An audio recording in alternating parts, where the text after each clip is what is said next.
Once upon a time, in a small village nestled in the heart of a dense forest, there lived a witch named Adeline. She was feared and respected by the villagers, who knew better than to cross her path. Adeline was a solitary figure who spent most of her time in her small hut in the woods. Her only companion was a black cat named Midnight, who was often seen prowling around the village.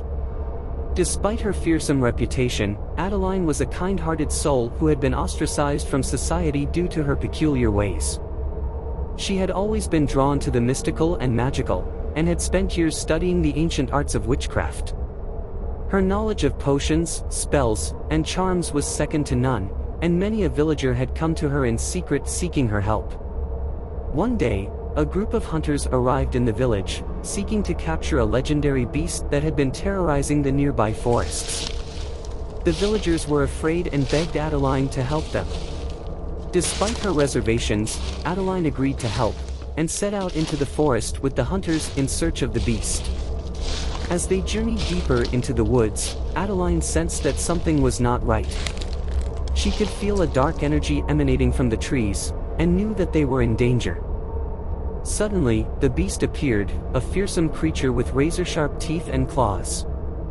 The hunters were quickly overpowered, and it seemed that all hope was lost. But Adeline was not one to give up easily. Drawing upon all her knowledge of witchcraft, she began to cast a powerful spell that would weaken the beast and allow them to escape. The spell was risky, but Adeline was determined to save the hunters and protect the village. As she chanted the ancient incantations, a bright light began to glow around her, and the air crackled with energy. The beast howled in rage, but it was no match for Adeline's magic. With one final burst of power, the spell was cast, and the beast was defeated. The hunters were amazed and grateful, and the villagers hailed Adeline as a hero. They no longer feared her, but instead respected her for her bravery and skill. Adeline had proven that she was not a witch to be feared, but rather a powerful ally to be respected and admired. And so, Adeline continued to live in her small hut in the woods, tending to her garden and studying the ancient arts of witchcraft. She was still a solitary figure, but she was no longer alone. Midnight the cat was always by her side, and the villagers had come to accept and appreciate her for who she was. Adeline had found her place in the world, and it was a place of power, magic, and acceptance.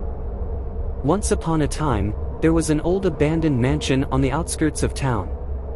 It was said that the mansion was cursed and haunted by the ghost of a woman who died a tragic death inside its walls.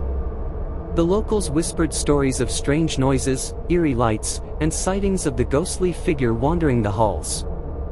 One stormy night, a group of teenagers dared each other to explore the mansion.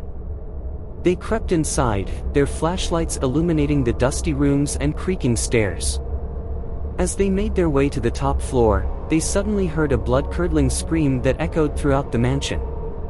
The group froze in fear, unsure of what to do next.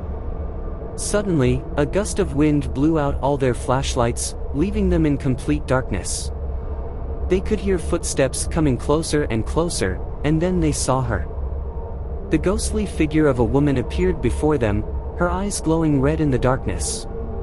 The teenagers tried to run, but the doors and windows were all locked shut. The ghostly woman began to chase them, her screams filling the air. As they turned a corner, they found themselves face to face with the ghostly figure once again. The ghostly woman reached out to touch them, and as her cold hand made contact, they were transported back in time to the night of her tragic death. They saw her husband murdering her in a fit of rage, and then they saw her soul trapped in the mansion, unable to move on. The teenagers were horrified by what they had witnessed, and they realized that the only way to break the curse was to uncover the truth of what happened that night. They spent the rest of the night searching for clues, and as the sun began to rise, they found a letter from the ghostly woman's husband confessing to the murder. With the truth finally revealed, the ghostly woman's soul was finally able to move on, and the curse was lifted from the mansion. The teenagers left the mansion, shaken but relieved, knowing that they had put the ghostly woman's soul to rest. But they would never forget the terror they experienced that night, and the memory of the haunted mansion would haunt them for the rest of their lives.